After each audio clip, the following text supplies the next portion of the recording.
IT의 신! 아신 여러분 안녕하십니까? AI 이야기고요. 결국 우리 지금 제일 궁금한 거는 AI 시대의 주역들, AI 혁명의 주역. 지금 당장 보면 결국 엔비디아 같습니다. 네, 엔비디아. 챗 GPT가 열고 엔비디아가 돈을 다 챙기는 그런 상황인데요. TSMC. 여기서 약간 SK 하이닉스? 여기서 하나 더 들어보면 한미 반도체? 여러분들 주가 많이 오른 회사들이잖아요. 이렇게 보실 수도 있는데요. 자, 이 회사들 공통적인 특징은 뭘까요? 독점입니다. 독점. 사실 독점은요, 파는 쪽에서는 좋은 거죠. 그런데 사는 입장에서는 별로 좋은 게 아닙니다. 그런데 이 독점 때문에 결국 우리는 주식하려고 들어온 거잖아요. 그죠? 그러니까 결국 이 독점 기업들에 투자를 하는 게 맞았던 거죠. 네, 투자를 하는 게 맞았던 거고, 이게 예상을 넘어서는 수준으로 성과가 났다라는 부분인데요. 결국 엔비디아는 2022년 10월 대비해서 저점 대비해서 한 8배 올랐고요. 말도 못하죠. 뭐 제일 사실 SK 하이닉스가 많이 못 올랐고, 한미반도체는 뭐 10배가 났죠. 네, 10배가 났고, 시총 5천억에서 시작해서 20배가 났습니다. 제 인생 주식이 됐네요. 인생 주식이 됐고, 그렇지만 제가 투자는 길게 못했습니다. 왜냐하면 주가가 너무 오르는 바람에 제가 이제 코멘트를 편하게 할 수 없는 상황이 돼서 많이 못 먹고 팔았는데, 어쨌든 이런 회사들이 지금 특징인데요. 자, 엔비디아에 대한 부분이죠. 자, 엔비디아가 원래 통상적으로 PER이 80배 받던 회사예요. 근데 지금 포워드 실적으로 가이던스로 보면 지금 PER이 30배대 수준이에요. 30배 대. 30배 한 초중반? 실적 발표했을 때는 27배였습니다. 27배였는데, 자, 이렇게 낮아졌는데, 자, 그럼에도 불구하고 불안한 거죠. 너무 단기 급등했고, 지금은 수요가 너무 많아서 수요가 공급을 너무 앞지는 상황. 자, 우리 항상 주식시장에서 여러분들 심장을 벌떡거리게 만드는 게 뭐죠? 네, 쇼티지입니다. 쇼티지. 자, 결국 쇼티지거든요. 네, 쇼티지. 쇼티지인데 이게 언제 이어질지를 봐야 되는 거죠. 우리 테슬라 한번 볼까요? 테슬라가 코로나 사태 이후로 완전히 테슬라가 떡상했었죠. 그때 막 주문하면 1년 6개월 막 기다려야 되는 상황이 벌어졌죠. 사실 뭐 모델 Y를 샀는데 1년 탔는데 중고차가 자기가 산 가격보다 높아가지고 막 이런 이야기까지 돌고 했었는데, 결국 22년 딱 피크아웃 했죠. 피크아웃. 우리 쇼티지에 투자하신 분들 제일 걱정하는 게 결국 피크아웃이잖아요. 피크아웃. 결국 언젠가는 해결되잖아요. 쇼티지라는 게. 왜냐면 수요가 줄거나 아니면 공급이 확 늘어버리거나. 자, 요거에 대한 걱정이죠. 마찬가지입니다. 이들 주식들도 지금 딱 이게 제일 걱정인 거거든요. 여기서 그러면 좀 이야기를 해보자는 거죠. 자, 엔비디아는 지금 수요가 넘치는데 공급을 못 해줘서 제대로 된 실적을 못 누리고 있다고 생각하는 거죠. 그래서 어떻게 합니까? 지금 주력인 H100 칩이 원래는 당초 40주에서 52주 기다려야 됐어요. 리드 타임. 주문하면 이 정도 기다려야 됐는데, 최근에 이게 거의 한 3, 4개월 수준으로 줄었다. 주수로 하면 12주에서 20주 정도로, 그죠? 12주에서 20주 정도로 많이 줄었다. 이 부분 때문에 걱정하시는 분들이 많아요. 그래서 엔비디아가 어떻게 합니까? 지금 H200이라는 칩을 EQ에 내놓고, 그리고 B100이라는 칩도 내놓습니다. 그죠? 그래서 엔비디아는 이거를 공급을 늘려서 경쟁사들 들어오기 전에 다 내가 빨아먹어야지. 자, 요건데. 자, TSMC가 지금 묘하게 생각이 다른 것 같아요. TSMC가. 지금 병목이 뭡니까? TSMC의 코어스잖아요. 2.5D 패키징이 쇼티지인데, 자, 지금 열심히 우리가 투자하고 있어 라고 하는데 좀 기류가 묘합니다. 약간 뭔가 민기적거리는 것 같아요. 자, 왜 민기적거릴까? 얘들 입장에서는요, 민기적거리면 쇼티지가 심해지고 파운드리 가격을 더 받을 수 있어요. 급행료라는 게 있습니다. 파운드는 슈퍼 핫런입니다. 핫런. 팹이 없는데 다른 거 순번 스틸에서 갖다 줄 테니까 급행료 줘. 여기 슈퍼 핫런이거든요. 이거 가지고 지금 재미를 보고 있다는 거죠. 자, 그리고 이거 막 무턱대고 지금 투자했다가 얘들이 공급이 과잉되면, 그죠? 또 엔비디아나 다른 애들 파운드리 가격 깎을 거 아니에요. 자, 굉장히 스마트한 것 같습니다. 사실 국내 메모리 업체들이 이걸 제일 못했던 거예요. 왜 코로나19 이후 때 우리 메모리 업체들이 제대로 이 수혜를 못 누렸냐면 빅테크 업체들이 엄청나게 야 디램 부족해, 낸드 부족해, 투자 많이 해줘. 투자 연락을 했습니다. 근데 오더카드 나왔어요. 안 사갔어요. 자, 그러면 가격 폭락하면 거의 뭐 20, 30% 수준까지 폭락했죠. 그러면 누가 좋아요? 네, 사는 쪽. 이게 완전히 머리 싸움 있는 거죠. 뉴스 보면 굉장히 나이브하게 생각하시는 분들이 많아요. 아, 뭐 젠슨 왕은 대만 사람이고 뭐 TSMC는 대만 기업이기 때문에 서로 그냥 밥 먹고 친하면 중국 사람은 이익 앞에 그런 거 없어요. 관시라는 것도 이익이 걸려야지 관시인 거예요. 물론 동일한 조건이면 우리나라 기업보다는 대만 기업을 밀어주겠지만 이런 완전히 엄청난 머리를 쓰고 있고요. 여기서 SK 하이닉스가 어떤 생각을 하고 있을까? HBM3를 독점하고 있는 SK 하이닉스가 어떤 생각을 하고 있을까? 자, 이 사이클이 더 길어지거나 짧아지거나 요거는 변수가 두 개 있습니다. 경쟁사의 진입이죠. 경쟁사가 누가 있나요? 네, 삼성전자, 마이크론.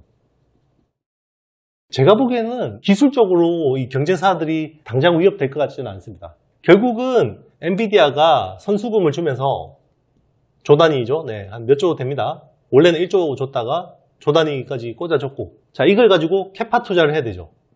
어디에다가? 청주 팹에다가 많이 투자를 한다고죠.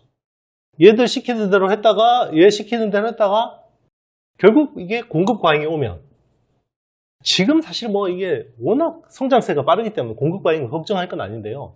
제일 좋은 거는 지금처럼 팔아서 50% 남는 구조가 제일 좋은 거거든요. 근데 사는 사람 입장에서는 그거 싫죠. 독점도 싫죠. 같은 독점 기업인데 그것도 싫고. 자, 여기서 TC본도를 치고 있는 한미반도체도 마찬가지인 거죠. 지금은 독점이고 쇼티지인데 이거를 고객사들이 무턱대고 늘려달라고 할 때 이거 늘려주는 게 맞는 건지 이거에 대해서도 굉장히 많은 전략적인 고민이 필요하다는 거죠. 결국 이런 흐름들, 이 업체들의 전략적인 판단에 따라서 주가의 수익률이 결정되지 않을까라고 생각을 해봅니다. 물론 당장 뭐 이 쇼티지라는 사태가 해결될 것 같지는 않지만 여러분들이 투자하는 데 있어서 되게 중요하게 봐야 되는 포인트 같아요. 저도 그런 것 같아요. 이들 업체들도 그렇고요. 저도 자산가들 만나보면 자, 그분들이 매번 기회를 잡는 것 같지는 않아요. 매번 기회가 10번 있으면 10번 잡지는 않습니다. 기회를. 근데 그 중에서 한 두세 번 잡는데요. 자, 기회를 잡으면 가차없이 수익을 빨아들입니다. 누구처럼? 이 업체들처럼. 그래서 여러분들도 이번 패턴이 여러분들의 패턴이다 판단이 되시면 가차없이 수익을 내셔야 돼요. 네, 그래서 오늘 분석해 볼 회사는요. 네, 유진테크입니다. 증착 장비 업체죠. 네, 증착 장비 업체.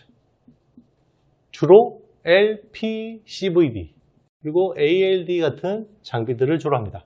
보통 국내 증착 장비 업체들이 PCVD를 많이 하죠. PCVD를 많이 하죠. 테스나, 원익 IPS나, 주성 엔지니어링이나 이런 회사들이 PCVD를 주로 많이 하는데 이 회사는 LPCVD 쪽을 많이 하는 회사고요. 그리고 ALD 쪽을 하는 회사인데 최근에 뭐 아시겠지만 일본의 고쿠사이하고 자, 소송이 있었죠.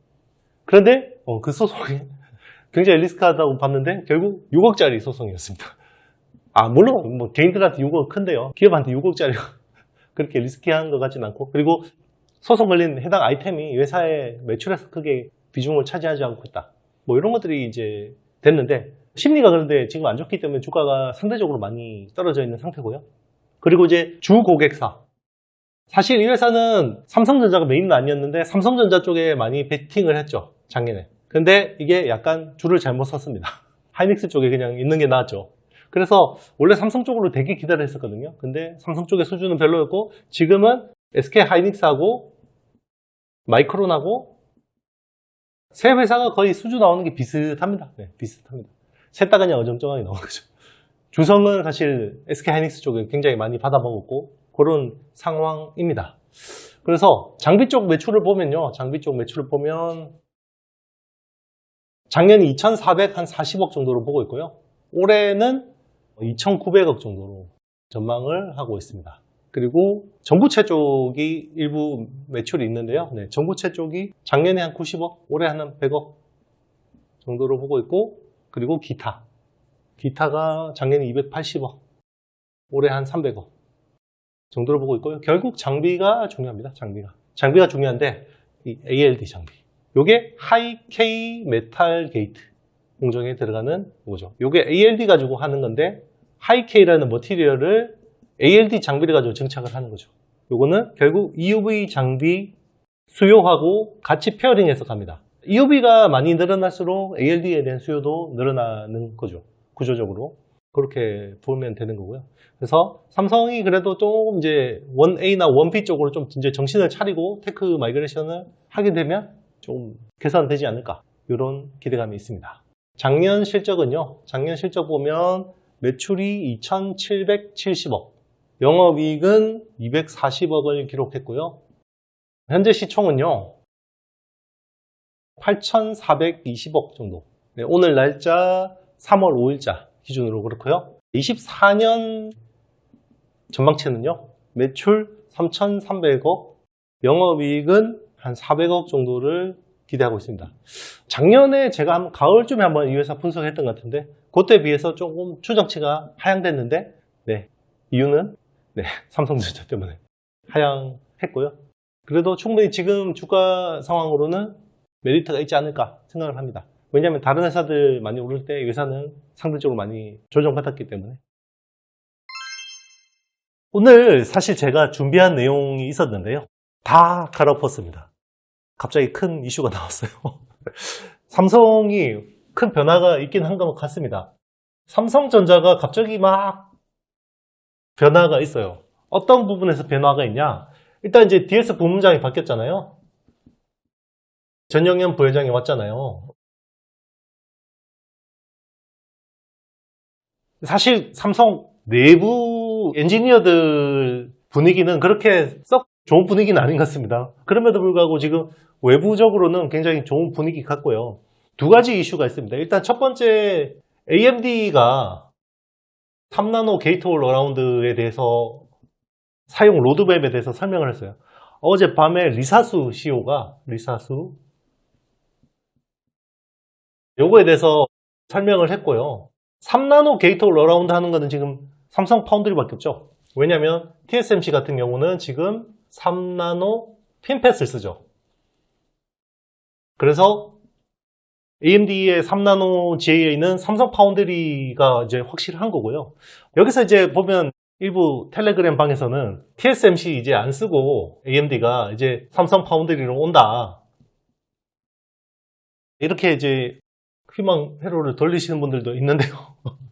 그건 아닐 겁니다. 네, 저도 뭐 확신은 없지만 아마 이건 아닐 거고요. AMD가 그동안에 계속해서 멀티 파운드리 이야기를 했어요. 네, 멀티 파운드리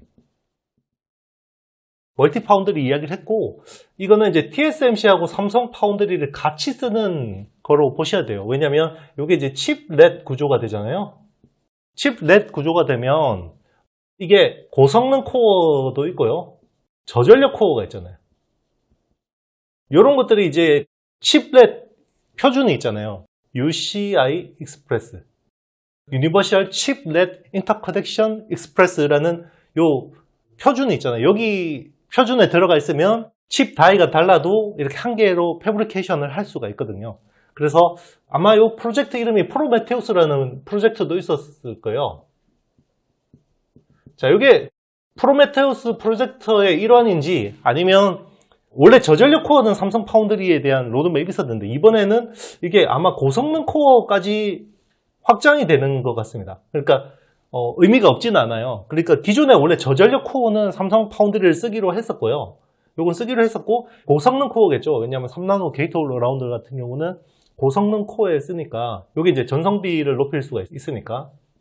그러면서 이제 AMD 리사수 CEO 입장에서는 계속해서 전성비를 강조했습니다. 왜냐하면 지금 AI 때문에 전력난이 굉장히 문제가 되고 있잖아요. AI 전력난이 되게 문제가 되고 있는데, 일단은 이걸 해결하기 위해서는 전기 생산을 캐파를 늘려야겠죠.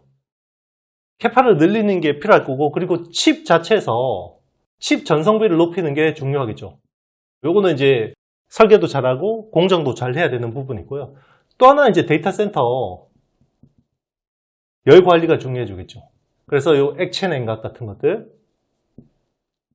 이런 기술들이 계속해서 부각이 되는 거죠. 그래서 여기서 칩 전성비 측면에서 GAA가 굉장히 메리트가 있기 때문에 이제 좀 삼성 파운드리가 부각을 받는 것 같고, 이거는 이제 당연히 수율이 올라갔기 때문에 이런 이야기가 나올 수 있었던 것 같습니다. 그래서 사실 AMD는 어느 정도 예상은 하고 있었지만 그래도 삼성 파운드리가 게이트 올 어라운드라는 거를 작년 하반기부터 양산 타고 나서부터 가장 의미 있는 고객 유치에 이제 성공한 거라고 보실 수가 있을 것 같아요. 네. 그래서 의미가 있습니다. 그래서 오늘 관련주가 움직이고 있죠. 일단은 무조건 탑은 솔브레인입니다. 이거 알고 한 건 아니지만 지난주에 제가 설명했죠. 네, 지난주 설명했는데 이거 알고 한 건 아닙니다. 그래서 솔브레인이 GAA에 들어가는 초산계 천트, 이거 독점하고 있습니다. 독점. 그리고 향후에 이제 3D 패키징, 3D D램이라든지 이런 쪽에 계속해서 이 회사의 에천트는 중요하게 이제 역할을 할 것 같습니다. 그래서 오늘 VI가 걸렸어요. 네, VI가 걸렸어요. 그래서 지금 솔브레인이 저는 이렇게 많이 오르는 날은 이제 처음 보는 것 같은데, 향후에 이제 추가 수주, 삼성 파운드리가 추가 수주하는 게 되게 중요할 것 같고, 여기서는 이제 유력한 거는 구글 TPU 같은 것들이 아닐까 생각이 듭니다. AMD하고 구글 TPU. 일단 엔비디아는 오기 힘들 것 같고요. 엔비디아하고 애플은 오기 힘든데, 여기서 이제 또 퀄컴. 네, 퀄컴도 굉장히 유력하다. 이렇게 보고 있습니다. 그래서 모바일하고 AI PC 쪽은 퀄컴. 그리고 이제 서버 쪽에서는 AMD하고 이제 구글 같은 이런 업체들이 좀 유력하지 않을까 싶고요. 그리고 이제 그동안 나름 쩔어있던 삼성 밸류체인 쪽. 삼성 밸류체인 쪽이 좀 주목을 받을 가능성이 있죠. 최근에 보면 유진테크 흐름이 나쁘지 않습니다. 네, 유진테크도 있고요. 그리고 이제 원익 IPS가 사실 찐이죠. 네, 삼성 피해주였으니까 당연히 삼성 수혜주. 그러니까 원익 QNC, 네, 원익 QNC, 원익 그룹주들도 충분히 이제 수혜를 볼 수가 있다고 생각합니다. 그래서 향후에는 이제 삼성 밸류체인 쪽을 좀 더 주목해야 되지 않을까라는 생각이 들어요. 그리고 또 하나 호재성 이슈가 있죠. HBM인데요. HBM은 지금 엔비디아 쪽에 퀄이 안 된다라고 해서 그동안 계속 안 좋은 분위기가 있었는데요. 일단 HBM은 AMD 쪽은 지금 수주를 그래도 한 4조 원 정도를 받아놨다고 합니다. 네, 4조 원 정도는 수주를 받아놨다고 하는데 결국은 엔비디아를 기대하는 거겠죠. 왜냐하면 AI 가속기를 보면 지금 엔비디아하고 AMD가 거의 10대 1 수준이죠. 그러니까 이제 10을 잡아야 되는 거잖아요. 그죠? 그런데 지금 어쨌든 AMD도 중요한 고객이긴 하지만 아직까지 메인스트림에 못 들어갔다고 볼 수 있는 건데, 자, 여기에 최근에 이제 한미 반도체 TC 본더가 이제 사실 계속해서 삼성전자의 수요를 못 잡는 주요한 원인 중에 하나가 아니냐 이런 이야기를 많이 했었었죠. 왜냐하면 삼성이 한미 반도체 장비를 쓰지 않고 있기 때문에 이런 이야기들이 나왔는데, 최근 여의도 쪽에서 이제 도는 이야기로는 한미 반도체가 넘버원 고객이 삼성이다 이런 이야기를 했다라고 어제 이제 이야기가 많이 돌아왔었고요. 그게 이제 어제 오늘 주가 흐름에 긍정적인 반응을 보이고 있는 것 같습니다. 그래서 이게 된다 그러면 결국 부회장이 바뀌는 효과가 이렇게 빨리 나타나나 싶기도 한데요. 좀 그런 측면들도 있는 것 같아요. 아무래도 기존 임원들이 아무래도 뭔가 보여줘야 되잖아요. 아, 나 계속 여기서 나름대로 뭔가 열심히 하고 있었습니다 라는 것들을 보여주기 위해서 지금 보면 AMD도 그렇고 HBM 쪽도 그렇고 이런 이슈들이 계속해서 나오는 것 같아요. 그래서 삼성의 호재성 이슈는 세 가지라고 이야기합니다. 네, 세 가지. 사실 제가 삼성은 타노스인데 인피니티 스톤 3개가 필요하다 항상 이야기하잖아요. 자, 첫 번째가 무조건 HBM입니다. HBM이고 요거 HBM3E에서 뭔가 좀 돌파구가 나와야 되고요. 요게 이제 한미 반도체 협력 가능성이 나오면서 좀 이제 기대감을 줄 수 있을 것 같고, 자, 두 번째가 어드밴스드 패키징 쪽이죠. 지금 TSMC 코어스를 이제 대체할 수 있는 게 iCube라는 기술이 있죠. 요게 되느냐? 자, 요거 가장 이제 희망회로를 돌려본다 그러면 AMD한테 3나노 게이트 올 어라운드를 같이 해주고 그리고 iCube까지 턴키로 해준다 그러면 이건 완전 대박이겠죠. 당장 뭐 쉽지는 않을 것 같긴 한데, 네, 요거 가능성이 아예 없진 않죠. 네, 턴키. 최초의 턴키 수주 가능성. 요것도 한번 주목해 볼 만한 이슈인 것 같고요. 자, 마지막 세 번째가 뭡니까? 네. 요게 3나노 게이트 올라라운드. 사실 요거는 기대도 안 했었죠. 네. 사실 이거 되게 어렵다라고 이제 기대도 안 했었는데, 일단은 엑시노스 2500이 먼저 탑재가 되겠죠. 네. 요게 이제 먼저 탑재가 돼서 내년에 나오는 갤럭시 S25 AP에 처음으로 적용이 될 것 같고, 그렇죠. AMD하고 퀄컴까지만 이제 들고 와도 삼성 입장에서는 굉장히 이런 부분들을 충족시켜 줄 수 있다. 그래서 삼성 현재 상황이 녹록진 않죠. 네, 녹록진 않지만 오히려 주가적으로는 기대감이 너무 낮아져 있기 때문에 삼성 주가와 삼성 밸류 체인들 입장에서는 굉장히 괜찮은 상황이 아닌가 이런 생각도 듭니다. 네, 사실 오늘은 제가 준비한 기업이 있는데 기업 분석은 하지 않겠습니다. 오늘 종목 굉장히 많이 이야기했잖아요. 그렇죠? 그래서 일단 지금 삼성 같은 경우는 이제 뭔가 변화가 시작되잖아요. 물론 본격적인 변화가 이렇게 눈으로 확인되려면 내년은 돼야 될 것 같긴 합니다. 그렇지만 일단 부문장이 바뀌었고 그러면 이게 탑다운으로 뭔가 막 엄청난 이제 변화를 추구하겠죠. 그런 것들이 사실 주식시장에는 기대감을 줄 수 있는 요인이라고 생각을 합니다. 네, 제가 삼성 상황은 안 좋지만 항상 삼성 주가는 다르게 봐야 된다라고 계속해서 말씀을 드렸었는데요. 이제 그런 부분들이 삼성하고 삼성 밸류 체인에 좀 기회가 온 거 아닌가 이런 생각이 들어요. 좀 더 빨리 했으면 좋았겠지만 그래도 지금이라도 늦었을 때라고 생각될 때가 그래도 기회가 있다고 생각이 듭니다. 진짜 미국 빅테크, 진짜 ETF도 나왔는데 M7. 매그니피션트 7이라고 하죠. 네, 요게 이제 미국 빅테크를 지칭하는 건데 정말 대단합니다. 네.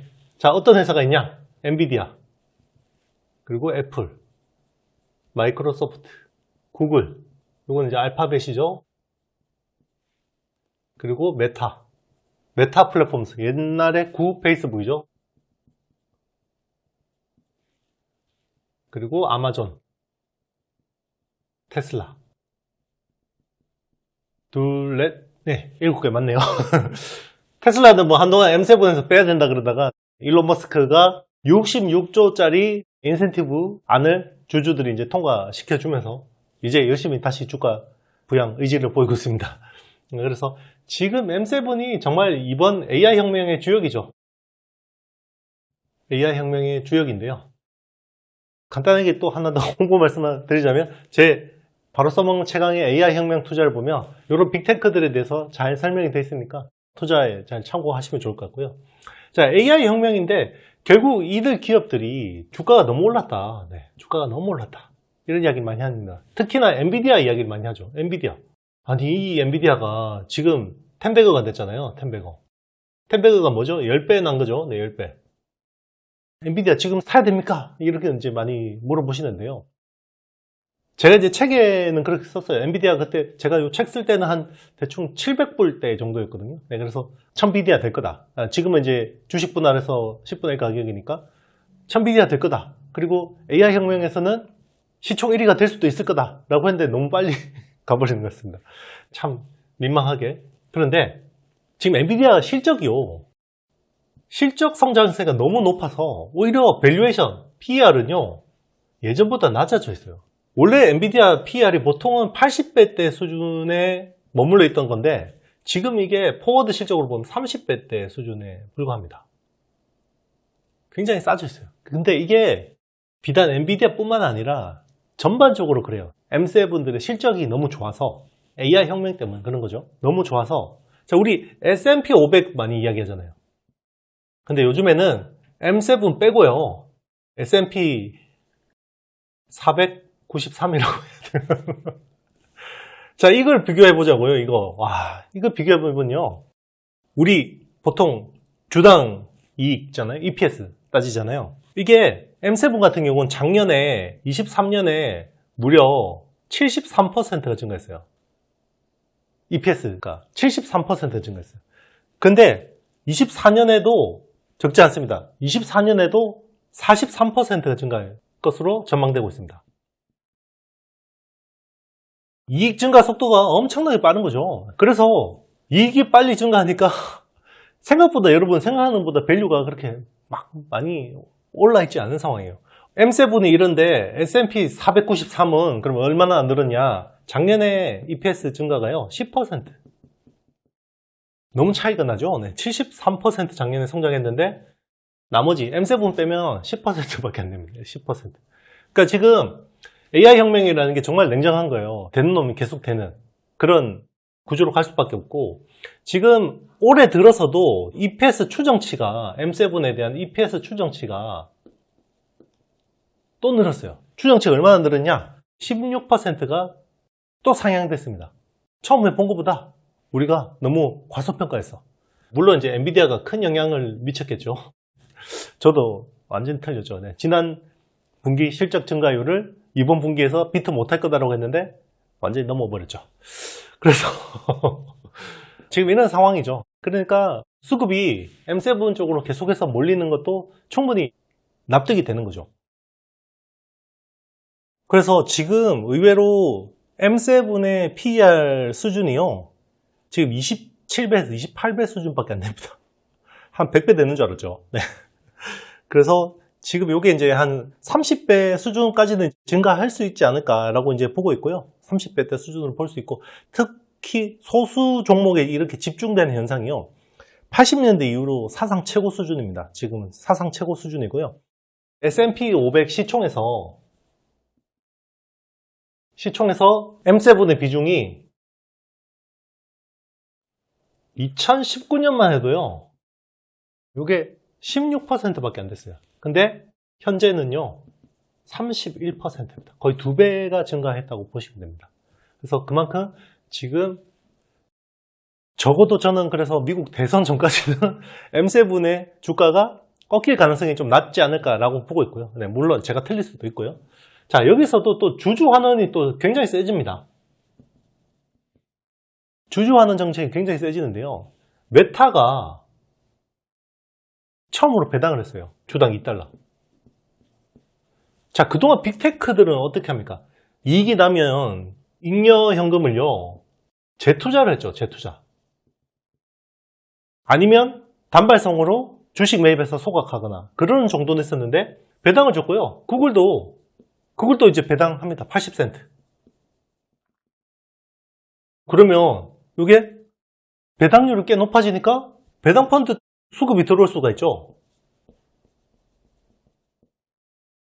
이런 식으로 계속해서 긍정적인 선순환이 이루어지고 있고요. 그리고 그동안에는 금리하고 빅테크하고 역외관계였어요, 이게. 그러니까 금리가 올라가면 얘는 주가가 내려가고, 이게 당연히 그런 거였죠. 그러니까 이제 코로나 때 제로금리까지 갔으니까 빅테크 주가가 막 올라가는 거는 이해가고, 금리가 막 내려가면서 빅테크 주가가 올라가는 게 요게 20에서 21년까지 지속이 됐고, 22년에 언택트가 끝났잖아요. 컨택트 시대가 됐잖아요. 그러니까 다시 그때 인플레가 치솟으면서 금리가 올라가고 빅테크 주가가 내렸죠. 근데 요게 22년 11월에 큰 이벤트가 일어납니다. 뭐죠? 챗GPT가 등장했죠. AI 혁명이 일어났습니다. AI 혁명이 일어나면서요, 역외관계가 안 맞기 시작했어요.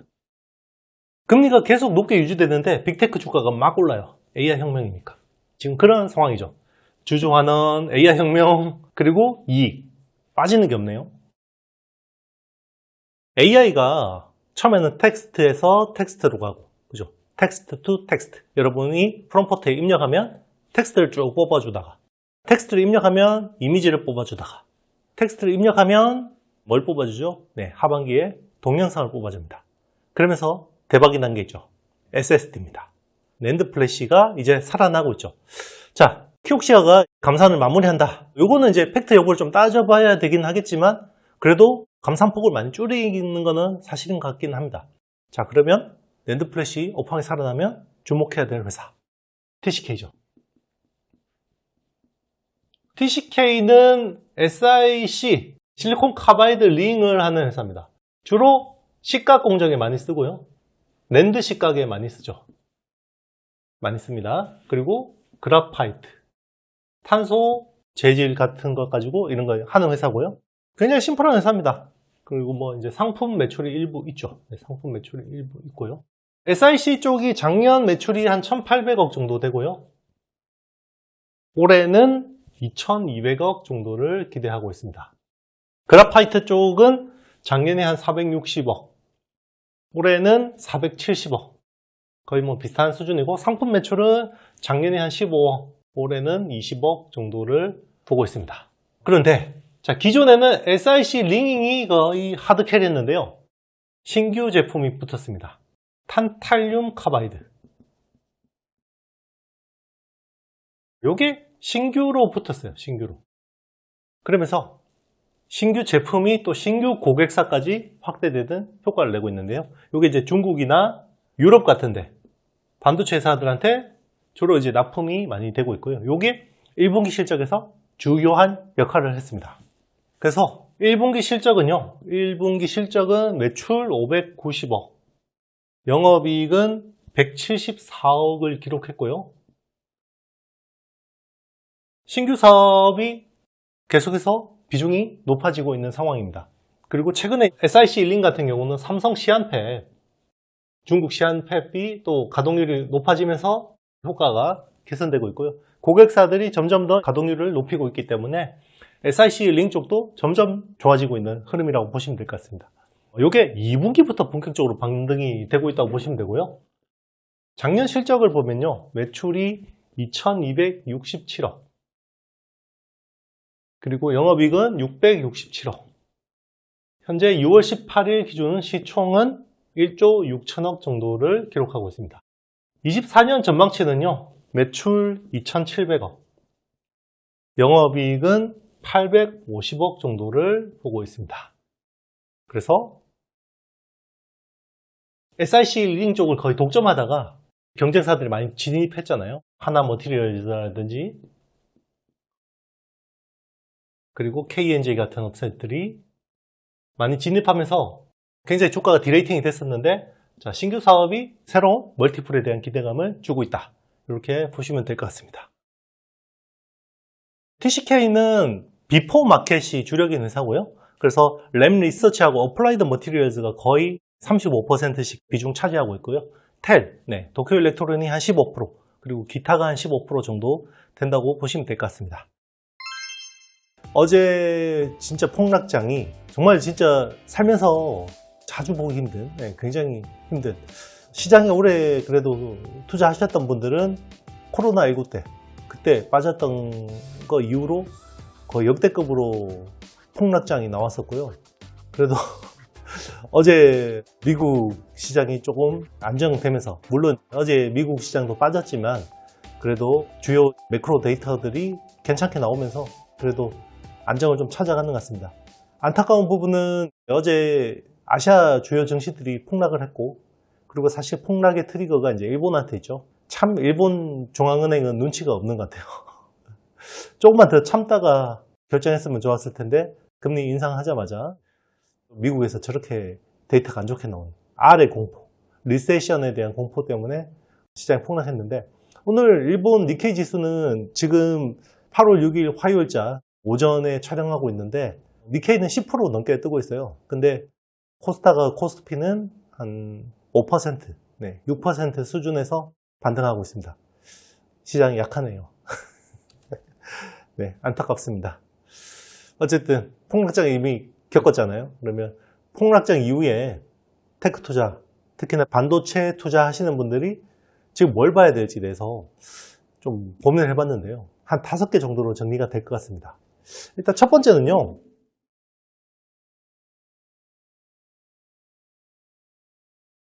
자, 첫 번째는 메모리 가격의 동향이 중요할 것 같습니다. 특히 디램, 그리고 낸드 플래시도 중요하겠죠? 사실 제일 중요한 거는 디램입니다. 특히나 범용. HBM은 그냥 잘 되고 있으니까 이제 범용 디램이 중요한데, 자, 우리 23년 4Q부터 이게 반등했잖아요. 반등했고, 이게 계속해서 QOQ, 분기별로 계속해서 한 20% 정도 계속 상승해 왔습니다. 디램도 그렇고 낸드 플래시도 그렇고. 그런데 이게 이어지면서 24년 3분기부터 중요한 기점이 되겠죠. 일단 2분기까지는 계속해서 20%씩, 분기에 20%씩 계속해서 상승하는 흐름을 보였고, 이번 사이클은 상승 사이클이 굉장히 특이하다고 했죠. 상승 사이클이 P는 계속해서 커지는데 Q가 그냥 슬로우한 거죠. 빠지진 않습니다, Q가. 그런데 지금 감산 중인데 이 Q가 좀처럼 늘어나지 않는, 그러면 지금은 가격이 훨씬 더 중요한 흐름인데, 아마 3분기, 4분기에는 디램 가격의 상승률이 조금 둔화될 수도 있지 않을까. 이 부분에 대해서 좀 우려를 할 수도 있을 것 같습니다. 그래서 사실 최근에 보면 이제 중국 수출 데이터들이 굉장히 좋잖아요. 좋은데 이게 결국은 커머디티 디램 메모리 수요에 중요한 영향을 미치고 있겠죠. 그러니까 근데 제가 생각하기는 지금 시장이 굉장히 악재를 다 웬만한 거는 반영하지 않았을까라고 생각이 드는데, 그래도 이 흐름들 상승률이 어떻게 되는지에 대해서 좀 체크를 해야 될 것 같고, 그리고 이제 엔비디아의 이번 조만간 이제 실적 나오잖아요. 8월에 실적 상승률 둔화, 그런 것들도 좀 보긴 해야 되는데, 지금 시장 분위기라 그러면 웬만한 악재는 이미 다 프라이싱 돼 있지 않을까라는 생각이 듭니다. 네, 그리고 두 번째가 삼성 파운드리의 약진입니다. 사실 뭐 그렇게 크게 기대하시는 분들이 없긴 한데요. 그래도 지금 TSMC가 워낙 잘 되고 있죠. 네, 워낙 잘 되고 있고, 이번에 TSMC의 코버스, 이 2.5D 패키징이 워낙 공급이 부족하다 보니까 인텔로 일부 물량이 갔습니다. 네, 그래서 인텔의 포베로스 쪽으로 한 5,000장 정도, 월 5,000장 정도의 물량이 갔고요. 자, 이런 것들 보면 결국 낙수 효과를 조금 그래도 기대할 수 있지 않을까, 이런 좀 기대감이 있고, 그리고 제가 지난주에 말씀드린 짐 켈러의 텐스토렌트 같은 NPU들이 점점 나오기 시작하잖아요. 자, 이런 것들은 삼성이 그래도 조금 할 수 있지 않을까. 참고로 이제 텐스토렌트 이번에 웜홀의 후속이 이제 블랙홀은 삼성 파운드리 4나노 공정을 쓰는 걸로 지금 알려져 있습니다. 네, 이런 것들이 좀 나와주면 좋겠다.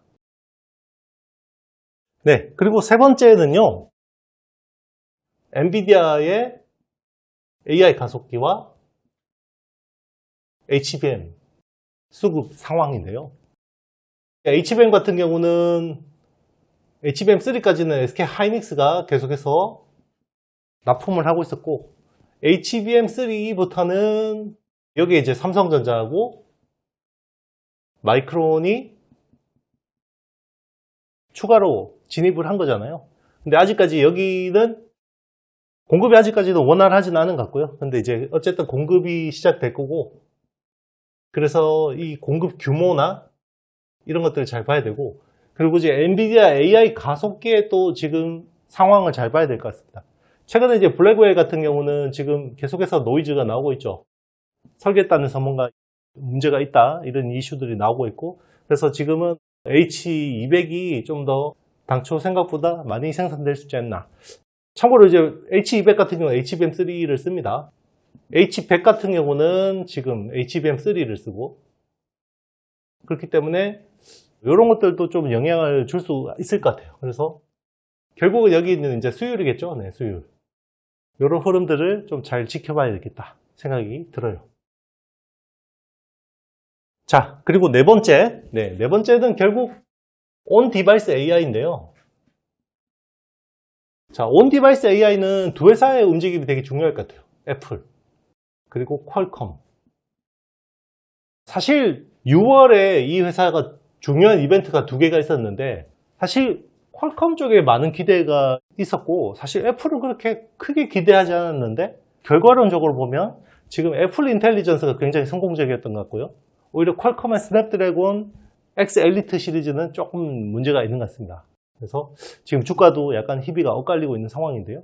그래서 이 회사들의 향후 동향에 대해서 좀 파악을 해봐야 될 것 같습니다. 그래서 애플 인텔리전스는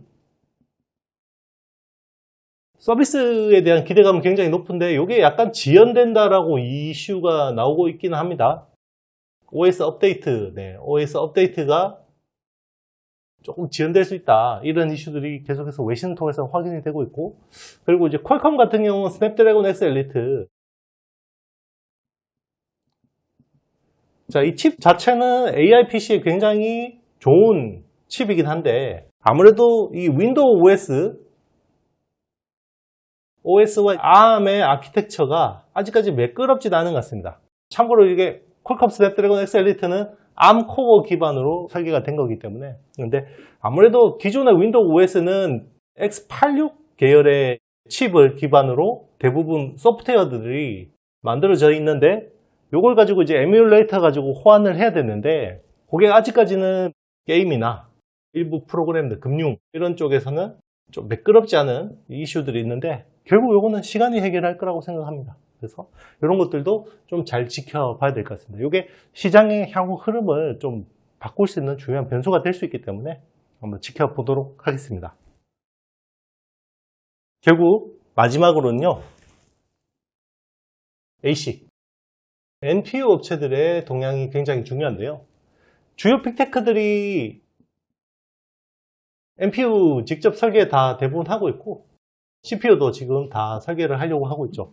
그래서 칩을 제일 많이 사는 업체들이 마이크로소프트, 메타, 그리고 구글 같은 업체들, 그리고 아마존 있죠? 네, 아마존 같은 업체들이 이렇게 많이 사고 있는데, 지금 MS 같은 경우는 마이야 100, 코발트 이런 것들 자체 설계해서 쓰려고 하고 있고, 그리고 메타 같은 경우는 아르테미스,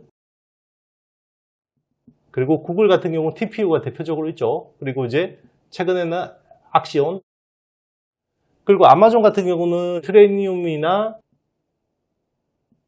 인퍼런시아 같은 칩들을 계속해서 자체 설계를 하고 있죠. 그리고 최근에 이제 짐 켈러 같은 경우는 웜홀이라는 NPU를 또 내놨습니다.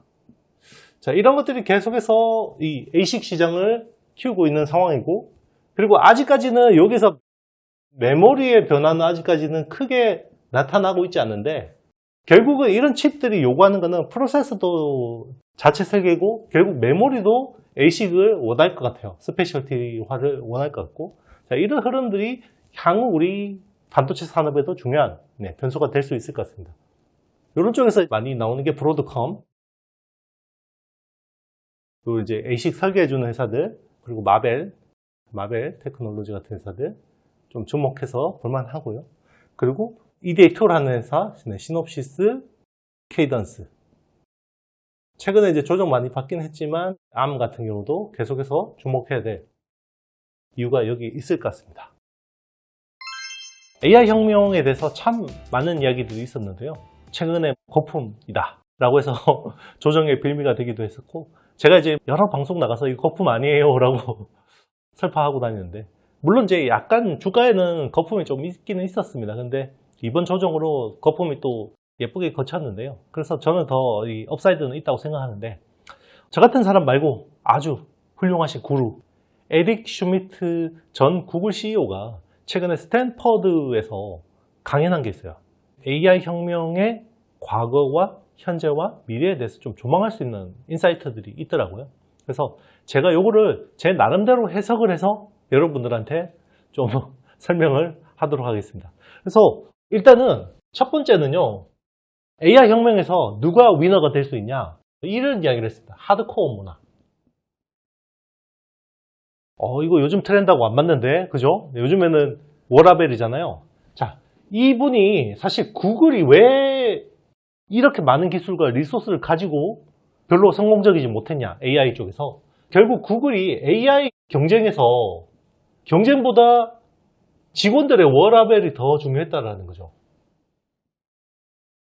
그러니까 직원들이 더 열심히 일할 수 있는 환경이 필요했는데 여기서 잘 못했다라고 이야기했고, 자, 그러면 하드코어 문화를 유지하고 있는 회사들 몇몇 언급을 했는데요. 대표적인 게 TSMC였습니다. TSMC나 이제 오픈 AI 같은 회사들. 사실 오픈 AI는 빡세게 하는데 사실 연봉이 뭐 100억 이렇게 받는 엔지니어들이 많으니까 그렇다 쳐도 TSMC 같은 회사들 굉장히 많이 이야기했는데 TSMC 같은 경우는 입사한 물리학 박사. 자, 물리학 박사가 입사를 했어요. 일단은 1년은요, 현장 근무시킨답니다. 현장에 근무시킨대요. 자, 그래서 이렇게 열심히 일할 수 있는 분위기들을 만들어냈다는 거고, 실제로 TSMC가 2010년대부터 완전히 기술적으로 사실 그전에도 잘하는 회사긴 했는데 초창기 87년부터 97년, 10년 동안은 거의 그냥 하청 수준이었고 그 뒤에 10년은 연구개발단에서 굉장히 많은 성과를 이뤘는데 2010년대부터 완전히 그냥 기술 초기차가 구현이 됐는데 여기서 모르는 게 있대요. R&D를 3교대로 돌렸답니다. 생산직이 아니라 R&D를 3교대로 돌려가지고 24시간 풀 가동 이런 걸 했다라는 거예요. 이걸 했기 때문에 지금 TSMC가 가능했다라는 거고, 근데 구글은 해피하게 젖어 있어서 이런 것들이 잘 안 됐다. 그러니까 결국은 문화인데 일단 직원들 복지 높여주고 같이 즐겁게 일하는 것도 중요한데 결국은 이런 하드코어 문화가 살아있어야 된다는 게 이제 이분의 주장인 거죠. 네, 두 번째로 엔비디아에 대해서 이야기했는데 쿠다 같은 생태계에 대해서 굉장히 잘하고 있다. 이런 이야기를 했는데 에릭 슈미트도 처음에 쿠다가 나왔을 때 자기는 굉장히 멍청한 프로그래밍 언어라고 생각을 했대요. 근데 이게 자기가 잘못 생각했다. 결국은 이 쿠다라는 소프트웨어 생태계 기반으로 모든 LLM들이 라지 랭귀지 모델들이 돌아가고 이게 결국은 엔비디아의 GPU 위에서 다 돌아갈 수밖에 없다라는 거죠. 이거를 다른 칩을 써서 하기가 굉장히 힘들다라는 이야기를 했고요. 실제로 엔비디아 같은 경우는 단순히 쿠다뿐만 아니라 옴니버스 같은 디지털 트윈 이런 것들을 통해서 시뮬레이션 같은 것들도 이제 엔비디아 플랫폼 위에서 돌아가게 만들고 있고, 그리고 이제 엔비디아 인퍼런스 마이크로 서비스 같은 걸 통해서 이제 클라우드 서비스도 하고 있고, 하드웨어적으로는 서버 렉까지 NVL 36, 72 이런 것들을 통해서 이제 서버 렉까지 하고 있고, 이거를 가지고 액체 냉각 기술을 통해서 이거를 데이터 센터 솔루션까지 돌아갈 수 있게 다 한다는 거죠. 그리고 로봇, 휴머노이드 로봇이나 자율주행차, 스마트 팩토리. 힘들게 다른 데서 개발하지 말고 여기서 워크로드하고 이런 거 쉽게 다 지원해 줄 테니까 여기서 해 라고 이야기하는 거죠. 자, 이게 결국은 엔비디아의 강력한 생태계다 라고 이야기를 하고 있습니다. 네, 그리고 세 번째는요, 관료화 타파. 파괴적 혁신이 필요하다. 자, 이런 이야기를 했습니다. 네. 그러니까 지금 빅테크들은 외부에서 보는 것과 달리 굉장히 많이 관료화되어 있고요. 일 잘하는 애들은 다 창업 전선에 나가고 있다는 거죠. 창업해가지고 회사 키워가지고 그냥 빅테크한테 팔면 열심히 일하는 것보다 훨씬 더 많은 돈을 벌 수 있다는 거죠. 네, 이런 지금 파괴적인 혁신이 일어나고 있다는 거고, 자, 이번에 AI 혁명이 딱 시작됐을 때 자기는 깜짝 놀랐던 게 마이크로소프트가 오픈 AI라는 회사한테 이 중요한 AI를 의존했다라는 거죠. 자, 이게 굉장히 놀라웠대요, 자기는. 근데 또 한편으로는 애플이 잘 대응 못하는 것들은 마이크로소프트의 행보하고 좀 반대되는 내용이 아니었나라고 이야기를 했는데, 뭐 최근도 애플도 이게 정신 차리고 다시 잘하고 있으니까 좀 다시 재평가를 받기는 해야 되겠지만 이런 부분에서 좀 달라졌다, 이런 모습을 이야기했습니다. 그리고 중요한 이야기를 했었죠.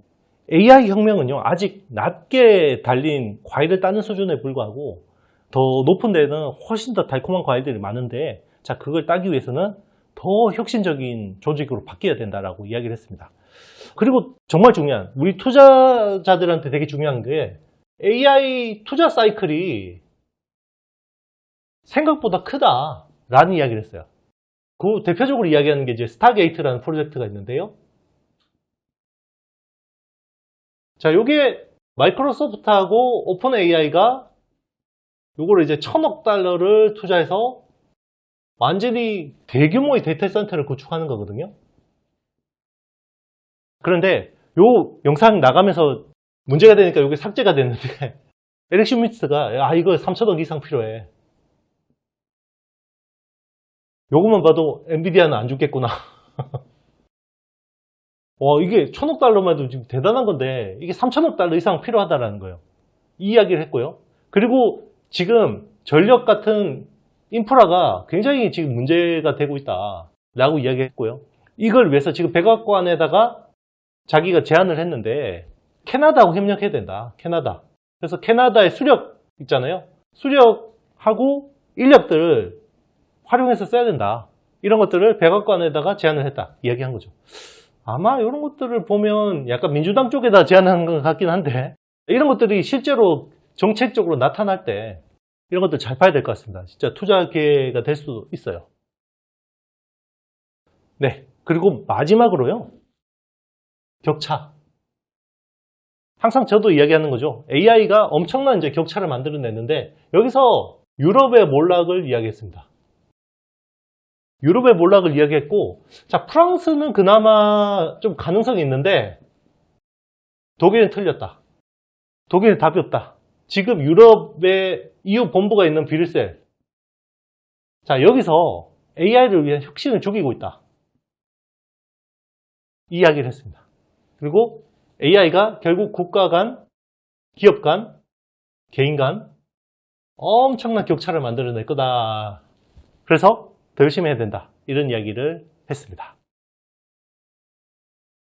네, 또 기담을 만한 이야기는요. 리스크5 같은 오픈소스에 대해서도 좀 코멘트를 했는데 사실 구글도 오픈소스를 통해서 굉장히 기회를 잡은 회사이긴 하지만 지금 AI라는 이 거대한 투자는요. 오픈소스로 다 담아내기는 쉽지 않을 거다라고 이제 약간 부정적으로 이야기를 했었고 그리고 에릭 슈미트가 개인적으로 투자한 프랑스의 미스트랄 AI라는 회사가 있는데요. 거기도 지금은 개방형에서 약간 폐쇄형으로 이제 바꿀 가능성이 높다 이런 코멘트까지 했었습니다. 그래서 에릭 슈미트는 오픈 AI 쪽에 약간 긍정적인 뷰를 가지고 있는 것 같습니다. 그리고 중요한 이야기를 했는데 낙수 효과에 대한 부분들인데요. 미국이 제조업 리쇼어링을 하는 거는 이게 임금이 싸서가 아니고 보조금을 받아서도 아니고 결국은 사람이 필요 없기 때문에 그렇다고 이야기했습니다. 그래서 텍사스에 애플의 맥북 공장이 생긴 거는 사람이 이제 더 이상 스마트 팩토리가 되니까 필요가 없기 때문에 가능한 거다. 그래서 이게 실제로 그런 낙수 효과가 크지 않을 수 있다. 이런 것까지 좀 생각해 볼 수 있는 것 같습니다. 오늘 이 내용이 뭐 그렇게 투자에 직접적인 도움이 될지는 모르겠습니다만은 근데 굉장히 어떻게 보면 우리가 방향성을 잡는데 굉장히 중요한 이야기들을 많이 하지 않았을까라고 생각을 합니다. 그런 측면에서 오늘은 TSE라는 회사 한번 분석해 보도록 하겠습니다. TSE는요, 프로브 카드, 주로 이제 낸드용이죠. 그리고 인터페이스 보드, 그리고 소켓, 그리고 자회사 연결. 이렇게 사업을 하는 회사라고 보시면 되는데, 자, 그동안에는 프로브 카드가 이 회사 실적 악화의 주범이었습니다. 왜? 낸드니까. 근데 최근에 이게 완전히 달라지고 있어요. 프로브 카드 쪽이. 최근에 이제 뭐 SSD들 있잖아요. 이쪽 수요가 워낙 좋으니까 분위기가 완전히 달라지고 있고요. 인터페이스 보드는 그나마 그동안 계속 선방했었고, 소켓도 여기는 당장은 기대할 게 없지만 결국 삼성 파운드리의 약진. 자, 삼성 파운드리 약진하면 이제 AP, 엑시노스 같은 것들. 여기에 이제 테스트 소켓을 납품할 수 있는 기회가 있죠. 그리고 자회사는 타이거 일렉 같은 회사들. 이런 회사들이 이제 점점 더 개선되고 있다. 이렇게 볼 수 있는 거고요. 자, 이번 2분기 실적이 확실하게 턴어라운드를 했습니다. 그래서 2분기 실적이 매출 760억에 영업이익은 87억을 기록했고요. 3분기에는 더 많은 이익을 낼 수 있을 것 같은데 왜냐하면 메모리 업황이 확실히 지금 개선되고 있죠. 그런 것들을 좀 기대할 수 있고 그리고 업사이드는 결국 시스템 반도체 쪽 소켓 이런 쪽을 보고 있는데 자, 프로브 카드가 이게 사실은 중국향 사실 YMTC 요즘 YMTC라고 이야기 안 하는 게 좋죠. 네, 이런 쪽에 지금 수요가 생각보다 좀 잘 나오고 있고요.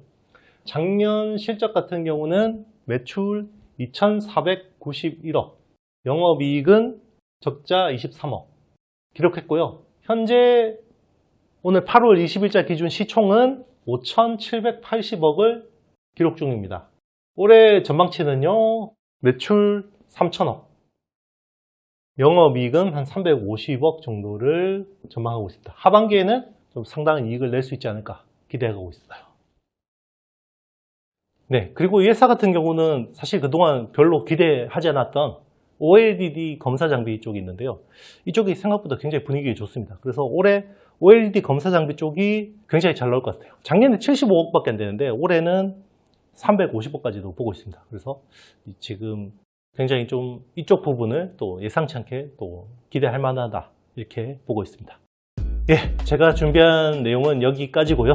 긴 내용, 다소 지루할 수 있는 내용 잘 들어주셔서 감사합니다. 사실 이런 내용들이 결국 AI 혁명에서 굉장히 중요한 이야기들입니다. 네, 그래서 여러분들 다 그래도 잘 알고 계시겠지만 이렇게 좀 인사이트 있는 이야기들은 한 번씩 또 점검해보면서 본인의 투자 아이디어도 한번 재정비하는 그런 시간이 되면 좋겠습니다.